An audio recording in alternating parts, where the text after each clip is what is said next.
ఈ నెల 29న మనకు గురు పౌర్ణమి రాబోతుంది. ఈరోజు మర్చిపోకుండా మందార ఆకుతో ఇలా చేస్తే చాలండి. మీరు కోరుకుంది మీ కాళ్ళ దగ్గరికి వచ్చి పడుతుంది. భూములు బంగారం కొంటూనే ఉంటారు. అలానే కాకుండా అద్భుతమైన ఫలితాలను మీరే మీ కళ్ళతో చూస్తారనమాట. మందార ఆకుతో ఈ విధంగా చేయటం వల్ల ఏంటంటే మీరు ఏదైతే అనుకుంటున్నారో అది జరగటానికి ఎక్కువగా అవకాశం ఉంటుందండి. మందార ఆకుకు అతీత శక్తి ఉంటుంది. మందార ఆకు ఏంటంటే కనుక చెప్పాలంటే చాలా పవర్ని కలిగి ఉంటుందన్నమాట. అందుకే పౌర్ణమి రోజు మర్చిపోకుండా ఈ చిన్న పరిహారం చేయండి. ఈ పరిహారాన్ని ఎలా చేయాలో తెలుసుకునే ముందు ఒక చిన్న రిక్వెస్ట్ అండి. వీడియోని పూర్తిగా చూడండి, నచ్చితే లైక్ చేయండి, కొత్తగా చూస్తున్నట్టయితే సబ్స్క్రైబ్ చేసుకోండి. ఇక ఆ తర్వాత ఏంటంటే కనుక మనకు ఎల్లుండి ఏంటంటే గురు పౌర్ణమి కదా. అయితే ఈ రోజున ఏంటంటే కనుక మనం గురువులని అలానే కాకుండా వేద మహర్షిని అలాగే వచ్చేసి సాయిబాబాని పూజించడం జరుగుతుంది. అంటే గురువులని పూజించడం వల్ల ఏంటంటే కనుక అష్టైశ్వర్యాలు సిద్ధిస్తాయి, అనేక రకాల దరిద్రాలు పోతాయి. అలాగే మనకు చదువు చెప్పిన గురువులను కూడా మనం పూజించడం జరుగుతుంది కదండి. చాలా శక్తివంతమైనదనమాట. నార్మల్గా చెప్పాలంటే పౌర్ణమికి అతీత శక్తి ఉంటుంది, చాలా పవర్ని కలిగి ఉంటుందన్నమాట. పౌర్ణమి రోజున చేసుకునే పనులు కావచ్చు, పరిహారాలు కావచ్చు, పూజలు, వ్రతాలు ఇవన్నీ కూడా ఏంటంటే కనుక మనకు ఖచ్చితంగా ఫలితాలను ఇస్తాయి. ఆ రోజు చేసే చిన్న చిన్న పనులే మనకేంటంటే మన జీవితంలో ఉండే దుఃఖ దరిద్రాలను తీసేస్తాయి అన్నమాట.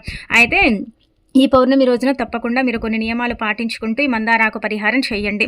చాలామంది అనుకుంటారు మందారాకే కదా, దీనివల్ల ఏం జరుగుతుంది, దీనివల్ల ఎలాంటి ఫలితం రాదులే అనుకుంటాం. కానీ మందారాకుకు అతీత శక్తి ఉంటుంది. మందార చెట్టు మనందరి ఇళ్లలో ఉంటుంది. నార్మల్గా చూడాలంటే కనుక ఎక్కడ చూసినా మందార చెట్టు అనేది కనిపిస్తుంది. మందార చెట్టు చాలా పవర్ని ఎందుకు కలిగి ఉంటుందంటే, మందార చెట్టు చిన్నదైనా పెద్దదైనా చెట్టు నిండా పూలు పూస్తూ ఉంటాయి. అలా ఎందుకు పూలు పూస్తాయంటే కనుక లక్ష్మీ కటాక్షం ఉంటుంది కాబట్టి, ఆ చెట్టుకు దైవానుగ్రహం ఉంటుంది కాబట్టి అదేంటంటే ఎక్కువగా మనకు అంటే పూలను ఇస్తూ ఉంటుంది. అలానే కాకుండా నిగనిగలాడుతూ ఉంటుంది. చిన్న చెట్టు అయినా సరేనండి, మందార పూలు ఏంటంటే కనుక మంచిగా అంటే ఇలా నిగనిగలాడుతూ పూస్తూ ఉంటాయి. అలానే కాకుండా ఇంకొకటి ఏంటంటే కనుక మందార చెట్టు ఎక్కడైతే ఉంటుందో అక్కడ పాజిటివ్ ఎనర్జీ ఉంటుందని కూడా పురాణాలలో చెప్పబడుతుంది అనమాట. అందుకే మందార చెట్టు చాలా పవర్ ఉంటుందని ఇలా మనకు శాస్త్రాల్లో చెప్పబడుతుంది. కాబట్టి మందార చెట్టు అనేది చాలా శక్తివంతమైనది. మందార ఆకులతో మనం పరిహారాలు చేస్తాం. అలానే కాకుండా మందార పూలతో ఏంటంటే కనుక మనం దైవాన్ని కూడా పూజిస్తాం. కాబట్టి మందార చెట్టు ఆకుతో ఈ పరిహారం చేసుకుంటే మనం సొంత ఇల్లు కట్టుకోవాలనుకుంటున్నాం, అలానే కాకుండా భూములు కొనాలనుకుంటున్నాం అనుకోండి, బంగారం కొనాలనుకుంటున్నాం అనుకోండి, అలాంటి వాళ్ళు ఈరోజు తిథి వార నక్షత్రం అంతా కూడా బాగుంది కాబట్టి ఈ పరిహారం తప్పక చేయండి. అయితే ఈ పౌర్ణమి రోజున ఉదయాన్నే లేచి ఇల్లంతా కూడా క్లీన్ చేసుకొని ఇంటి గుమ్మానికి తోరణాలు కట్టుకొని గుమ్మాలకు పసుపు రాసి కుంకుమతో బొట్టు పెట్టి వాకిట్లో ముగ్గు పెట్టుకోండి. అనంతరం వచ్చేసి ఇంకొకటి ఏంటంటే ఇలా చేసిన తర్వాత శుచిగా స్నాన కార్యక్రమాలు చేయండి. స్నానం చేసే నీటిలో చిటికెడంత పసుపుని కలుపుకొని చేయండి. ఆ తర్వాత ఉతికిన వస్త్రాలు ధరించండి. ఈ రోజు ఏంటంటే గనక మీరు పూజ చేసేటప్పుడు అంటే ఇంట్లో ఏంటంటే గనక సాయిబాబాని పూజించేటప్పుడు అలానే కాకుండా దత్తాత్రేయ స్వామిని పూజించేటప్పుడు ఏంటంటే గనక పసుపు రంగు దుస్తువులను ధరించి పూజిస్తే చాలా మంచిది. ఈ రోజున సాయిబాబాకి ఏంటంటే 108 శనగలు ఉంటాయి కదండి, అవి తీసుకొని మాలలాగా చేసి ఆ మాలను సమర్పిస్తే చాలా మంచిదండి. అలా సమర్పించి దీపధూప నైవేద్యాలతో పూజ చేస్తే మీకు అంటే లక్ష్మీ కటాక్షం అనేది కలుగుతుందన్నమాట. ఇంట్లో ఈ విధంగా పూజ చేసుకుని తులసి మొక్క దగ్గర కూడా పూజ చేసుకుని దగ్గరలో ఉండే సాయిబాబా టెంపుల్కి వెళ్ళి అక్కడ సాయిబాబాని పూజించడం మీకు ఫలితాలు వస్తాయని చెప్పొచ్చు. ఇంకా తర్వాత మీరేంటంటే బ్రాహ్మణులకు అంటే దానం చేయటం, అలానే కాకుండా ఏంటంటే తల్లిదండ్రులు అత్తమామలకు ఏంటంటే కనుక వాళ్ళ కాళ్ళకు నమస్కారం చేసుకోవటం, ఇలాంటివి చేస్తే చాలా మంచిదని శాస్త్రాల్లో చెప్పబడుతుందండి. ఇక అనంతరం వచ్చేసి ఈ రోజున ఏంటంటే కనుక ఎక్కడైతే మందార చెట్టు ఉంటుందో అక్కడికి వెళ్ళండి. అంటే మీ ఇంటికి దగ్గర దూరం ఎక్కడైతే ఉంటుందో అక్కడికి వెళ్ళండి. అలా వెళ్ళేసి అక్కడ ఏంటంటే కనుక చక్కగా సంకల్పం చెప్పుకొని ఒక ఆకుని కోసుకొచ్చుకోండి. ఇది ఇంట్లో కూడా చేయొచ్చు, ఇంటి బయట కూడా చేయొచ్చు. కాబట్టి మందార ఆకు తెచ్చుకున్న తర్వాత దానిపైన ఎర్రపప్పు ఉంటుంది కదా, అది పోయండి. ఒకటే స్పూన్, చిన్న టీ స్పూన్ అనమాట. ఇంకా తర్వాత మనము ఇక్కడ చూపించే విధంగా చిన్న అంటే నిమ్మకాయ సైజ్ అంత బెల్లాన్ని పెట్టండి. అంటే ఇలా ఒక చిన్న నిమ్మకాయ సైజ్ అంత బెల్లం ముక్క అంత పెట్టండి. అలా పెట్టేసి ఏంటంటే కనుక మీరు ఇంకా అంటే సంకల్పం చెప్పుకోండి. ఇది ఇంట్లోనే పూజ గదిలో చేసుకోండి. లేదంటే పూజ గదిలో కుదరదండి అంటే కనుక బయటికి వెళ్ళి వేప చెట్టు దగ్గర కానీ మేడి చెట్టు దగ్గర కానీ చెయ్యండి. మేడి చెట్టు అంటే చాలా పవర్ ఉంటుంది కాబట్టి మేడి చెట్టు దగ్గరికి వెళ్ళి ఇలా మందార ఆకు మీద ఒక స్పూన్ అంతా ఇలా ఎర్రపప్పు పోసేసి ఇంకా తర్వాత చిన్న బెల్లం ముక్కని పెట్టి మీరు సంకల్పం చెప్పుకోవాలి. బంగారం కావాలా, భూములు కావాలా, ఇల్లులు కట్టుకోవాలా, లేదంటే కనుక మీరు కోరుకుంది ఏదైనా జరగాలా అనేది సంకల్పం చెప్పుకొని ఆ తర్వాత మీరు ఆ మందార ఆకుని అలానే కాకుండా బెల్లము పప్పును అక్కడే పెట్టేసి వెనక్కి తిరిగి చూడకుండా వచ్చి చేయండి. ఖచ్చితంగా మార్పు ఉంటుంది. కానీ ఒకటేసారి ఫలితం అయితే రాదు. మెల్లిమెల్లిగా ఫలితాలను మీరే మీ కళ్ళతో చూడగలుగుతారని చెప్పొచ్చు. కాబట్టి ప్రయత్నించండి. తప్పకుండా ఫలితాన్ని చూసి మీరు షాక్ అయిపోతారనమాట. ఇది చాలా శక్తివంతమైన పరిహారం అండి. మనం ఏంటంటే మధ్యలోనే ఇల్లు కట్టి ఆపేస్తూ ఉంటాం. అంటే సరిగ్గా డబ్బు లేకనో, లేదంటే మన ఆర్థిక పరిస్థితి సరిగ్గా లేకనో, మనకి ఇబ్బందులు ఉండో మనము మధ్యలోనూ ఆపేయడం జరుగుతుంది కదా. ఇంకా అలానే కాకుండా ఇంకొకటి ఏంటంటే ముఖ్యంగా చెప్పాలంటే కనుక మనకు అంటే సరిగ్గా అంటే సంపాదించింది కూడా మిగులుతుంది. మనం బంగారం కొనాలని డబ్బు దాచుకుంటాం, మంచి ఇల్లు కట్టుకోవాలి, లేదంటే ఒక ఫ్లాట్ తీసుకోవాలనుకుంటాం, కానీ తీసుకోలేకపోతూ ఉంటాం. ఆ డబ్బు ఖర్చు అయిపోతూ ఉంటుంది, కానీ కొనే ప్రాప్తం అనేది ఉండదు కదా.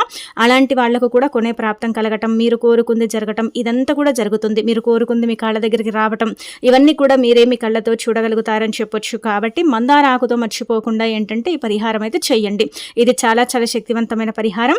ఈ పరిహారం ఏంటంటే కనుక అదృష్టం ఉన్నవారు మాత్రమే చేస్తారని పరిహార శాస్త్రంలో చెప్పబడుతుంది. ఎందుకంటే పౌర్ణమి తిథికు అంతటి శక్తి ఉంటుంది, అంత పవిత్రమైన తిథి కాబట్టి తిథివార నక్షత్రం అంతా కూడా మనకు కలిసి వస్తుంది. కావున మనం ఈ విధంగా పరిహారం చేసుకుంటే చాలా అద్భుతమైన ఫలితాలు వస్తాయండి. ఆ ఫలితాలను మనమే మన కళ్ళతో చూసి షాక్ అయిపోతామని చెప్పొచ్చు. కాబట్టి ప్రయత్నించుకోండి. ఇక ఇలా మందార ఆకుతో పరిహారం చేసినట్టు ఎవ్వరికి చెప్పకండి, ఎవరికి చెప్పాల్సిన అవసరం కూడా లేదు.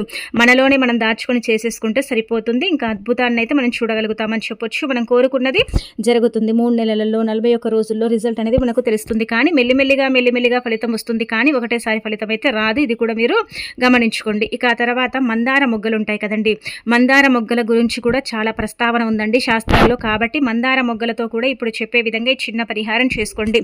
మందార మొగ్గలు అనేవి ఏంటంటే కనుక ధనాన్ని ఆకర్షిస్తాయి, రుణబాధను తీసేస్తాయి, లక్ష్మీ కటాక్షాన్ని అందిస్తాయి. ఆ మొగ్గలకి ఏంటంటే కనుక పసి మొగ్గలు కదా అవి, అంటే ఇంకా అవి విరబూయవు. అలానే కాకుండా పసి మొగ్గలు కాబట్టి వాటిలో అద్భుత శక్తి ఉంటుందన్నమాట. చాలా చాలా శక్తివంతమైనవి అనమాట ఆ మొగ్గలు. అందుకే ఆ మొగ్గల్లో ఏంటంటే కనుక ఈ పౌర్ణమి ఘడియలు ఉంటాయి కదా, అయితే పౌర్ణమిలో అమృతం ఉంటుందన్నమాట. ఆ అమృత ఘడియల్లో ఈ యొక్క మొగ్గల్ని మనం కోసి ఇంటికి తెచ్చుకొని ఈ విధంగా పరిహారం చేసుకుంటే చాలా బెటర్ అండి. మనకు ధనం లేని చోట ధనం రావటం, ఐశ్వర్యం కలగటం, అన్ని విధాలుగా కూడా బాగా కలిసి రావటం అనేది జరుగుతుంది. కాబట్టి ఇలా 4 మందార మొగ్గలు తెచ్చుకోండి. మొగ్గలు మాత్రమే అనమాట.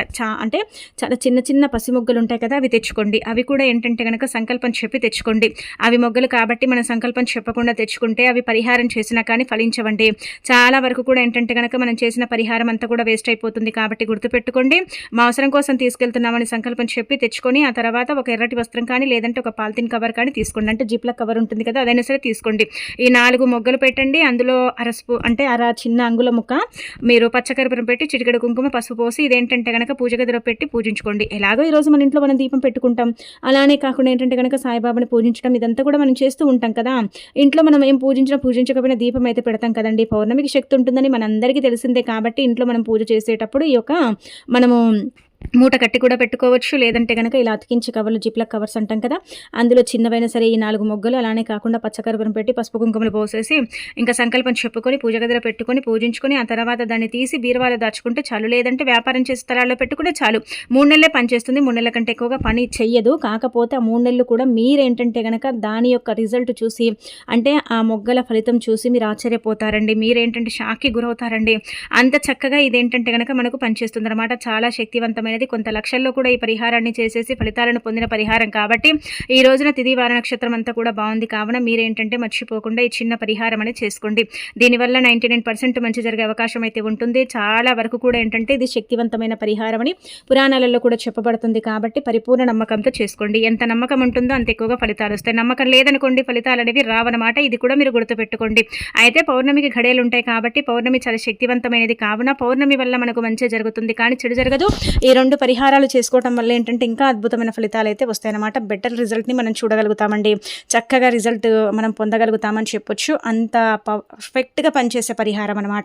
అంటే బిచ్చగాడిని సైతం కూడా ఏంటంటే కనుక కుబేరులాగా మారుస్తుందండి. బిచ్చగాడు కూడా ఏంటంటే కనుక అంటే ఇలా పేదరికంలో నుంచి మనం బయటపడటానికి, పేదరికాన్ని తొలగించుకోవటానికి, ధనాన్ని ఒక మితిగా ఖర్చు చేసుకోవటానికి, ధన ద్వారాలను తెరిపించుకోవటానికి, డబ్బు లేని సమస్య ఏదైతే ఉంటుందో దాని నుంచి మనం బయటపడటానికి ఈ మందార మొగ్గల పరిహారం అనేది మనకు ఉపయోగపడుతుంది. మీరే ఇక్కడ ఆలోచించి చూడండి. ఆ మందార మొగ్గలండి ముందుగా ఏంటంటే కనుక చిన్నగా మొగ్గలు, ఆ తర్వాత కొంచెం పువ్వు, ఆ తర్వాత అది విరబూస్తుంది. కాబట్టి సంపాదన కూడా మనకి ఏంటంటే అదే విధంగా పెరుగుతుందన్నమాట. సంపాదన కూడా ఏంటంటే అదే విధంగా మనకు పెరగటానికి అవకాశం ఉంటుందని పురాణ గ్రంథాల్లో చెప్పబడుతుంది. కాబట్టి ఈ రోజున ఈ 2 పరిహారాలు 2 కూడా ఏంటంటే కనుక మందార చెట్టుకు సంబంధించినవి కాబట్టి చేసేసుకోండి.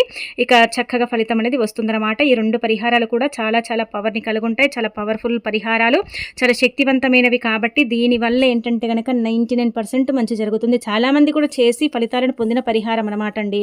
అంటే చాలా వరకు కూడా ఏంటంటే బెటర్ రిజల్ట్ అనేది వస్తుందన్నమాట. బెటర్గా మనం ఫలితాలను అయితే పొందగలుగుతామని చెప్పొచ్చు. కాబట్టి పాటించుకోండి. ఆ తర్వాత ఈ పౌర్ణమి రోజున 2 లవంగాలతో ఇలా చేస్తే దరిద్రాలు పోయి అష్టైశ్వర్యాలు సిద్ధిస్తాయి. అలానే కాకుండా అద్భుతమైన ఫలితాలు వస్తాయన్నమాట. లవంగాలకి ఏంటంటే లక్ష్మీ కటాక్షం ఉంటుందని మనందరికీ తెలిసిందే కదా. లవంగాలు లక్ష్మీదేవి రూపంగా భావిస్తారు కావున 2 లవంగాలతో ఈ విధంగా పరిహారం చేయండి. అయితే పౌర్ణమి రోజున మనం ఏంటంటే ఇంట్లో ధూపం వేసుకుంటాం కదా. ధూపం వేసేటప్పుడు గుర్తుపెట్టుకోండి, మీరు ధూపం వేసే పాత్రలో 2 లవంగాలను కచ్చాపచ్చగా దంచి ఆ లవంగాలను ఆ నిప్పుల మీద కానీ లేదంటే మనం బొగ్గులు రాజేసి ఇదంతా కూడా నిప్పులతో మనం ధూపం వేస్తాం కాబట్టి అలా వేసేటప్పుడు 2 లవంగాలు వేసి ఇంటి నలుమూలల్లో అంటే మూలమూలల్లో గదిగదుల్లో నలుమూలల్లో ఏంటంటే కనుక ఈ లవంగాల ధూపాన్ని చూయించండి. ఇది ఎందుకు చూయించాలండి అని మీకు సందేహం రావచ్చు.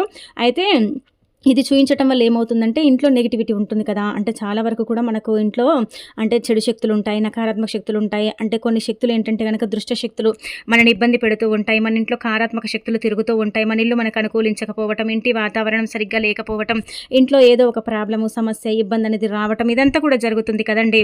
అలా జరగకుండా ఉండాలన్నా, అలా లేకుండా ఉండాలన్నా మీరు గుర్తుపెట్టుకోండి, మీ ఇంట్లో ఏంటంటే కనుక లవంగాల ధూపం అనేది చూయించండి. ఇల్లు అనుకూలించకపోయినా, ఇంట్లో తరచుగా గొడవలు జరుగుతున్నా, ఇబ్బందులు వస్తున్నా, సమస్యలు తలెత్తుతున్నా సరే వాటి నుంచి కూడా మీరు బయటపడగలుగుతారు. వాటి నుంచి కూడా మీరు బయటికి రావటానికి లవంగాల ధూపం అనేది చక్కగా పనిచేస్తుంది. ఇది సాయంత్రం సంధ్యా సమయంలో వేస్తే మంచిది. ఒకవేళ సాయంత్రం సంధ్యా సమయంలో కుదరదండి అనుకుంటే ఉదయం పూటైనా సరే పర్వాలేదు, కానీ వెయ్యండి. ఈరోజు మాత్రం ధూప్ స్టిక్తో ధూపం అయితే వెయ్యకండి. ఎందుకంటే దానివల్ల పొగ అనేది ఇంట్లోకి అంతగా రాకపోవచ్చు. అదే మనం ఏంటంటే కనుక చక్కగా నిప్పులను రాజేసి ఆ నిప్పుల మీద ఏంటంటే సాంబ్రాణి అలానే కాకుండా 2 లవంగాలు వేసేసి ఇంట్లో ధూపం చూయిస్తే ఇంట్లో వచ్చే పాజిటివ్ ఎనర్జీని చూసి మీరు షాక్ అయిపోతారండి. అంత చక్కగా ఏంటంటే పనిచేస్తుందన్నమాట ఈ పరిహారం. అందుకే లవంగాలకు చాలా పవర్ ఉంటుందని పురాణాలలో చెప్పబడుతుంది. లవంగాలు కష్టాన్ని, బాధని దూరం చేస్తాయి, లక్ష్మీ కటాక్షాన్ని అందిస్తాయి, ఇంటిని అనుకూలించేలాగా చేస్తాయి, ఇంటి వాతావరణం బాగుండేలాగా కూడా చేయడానికి లవంగాల పరిహారం అయితే మనకు ఉపయోగపడుతుంది. కావున పాటించండి. ఇక ఆ తర్వాత ఇంకొకటి ఏంటంటే ఇక్కడ మనం చూసుకుంటే ఒకటి గుర్తుపెట్టుకోండి, ఈ రోజున మనం దీపం పెట్టుకుంటాం కదా. నార్మల్గానే నువ్వుల నూనెతో, ఆవు నేతితో మన స్తోమతకు తగ్గట్టుగా మనం దీపారాధన చేస్తాం కదా. ఆ దీపంలో ఒక లవంగాన్ని వెయ్యండి.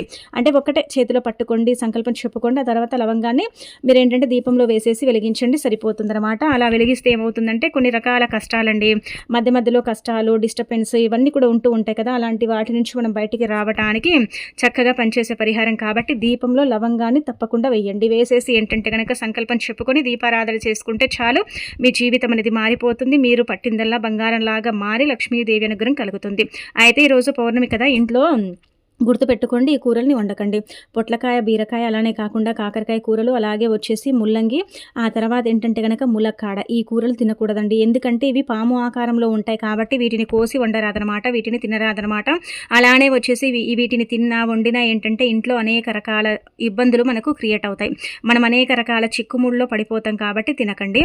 ఇక ఆ తర్వాత ఇంకొకటి ఏంటంటే ఈరోజు ఖచ్చితంగా మీరు పూజ చేసినా చేయకపోయినా చిన్న బెల్లం ముక్కను నైవేద్యంగా పెట్టి ఆ తర్వాత ఆ బెల్లాన్ని స్వీకరిస్తే మంచిదనమాట.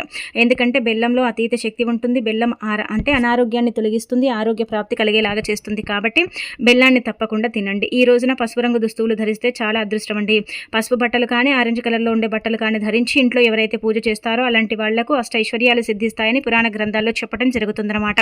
అందుకే మీరు మర్చిపోకుండా ఈరోజు పసుపు రంగులో ఉండే దుస్తువులు ధరించండి.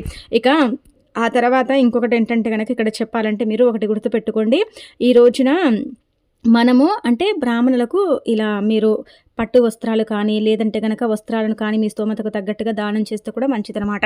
మన జాతకంలో గురువు యొక్క అనుగ్రహం లేదనుకోండి, మనకు అనేక రకాల కష్టాలు, బాధలు వస్తూ ఉంటాయి. మనందరికీ తెలిసిందే కదా. గురువు అనుగ్రహం ఉందనుకోండి, ఉద్యోగం ప్రాప్తి కలుగుతుంది, ఉద్యోగంలో ప్రమోషన్స్ వస్తాయి, జీతాలు పెరుగుతాయి, వివాహం జరుగుతుంది. అలానే కాకుండా మీరు కోరుకున్న కోరికలన్నీ నెరవేరుతాయి అనమాట.